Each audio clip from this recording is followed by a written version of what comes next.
Yes, yes, yes. Decanation. So mao ni no going to from Lubugan to Ril padulong sa Dika Homes Mulig to Ril. So mao ni ato ang magihan, mao ni Kalasangan. Ay dili ni ay dalan lang na siya.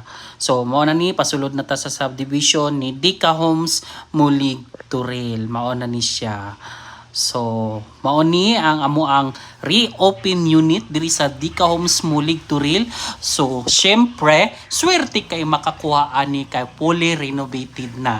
And then ang nakagwapo sa amo kay naami promo karon na 40,000 lang ato ang down payment o 15,000 lang ang reservation. All in 55,000 lang cash out na to. Makapuyo na dayon ka in just 1 month lang. So kanino ayuson pa ang balay, pagwapuhon pagyud ang balay. Then another good news no, na pagyud siya pre-solar plus pre-installation pagayod. So unsa pa imong gihulat, apply na diri sa Dika Homes Mulig to Ril. Ayaw naghulat tag Pasko kay first come first serve ning balayan ni, kay dili tanan na maimuha dayon, wala tay reserve diri nga pinaabtik ni.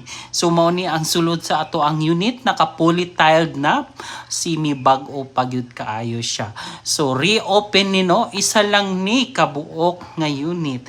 So pagdali-dali na dira, only 2 valid ID, payslip ug certificate of employment lang amo ang requirements.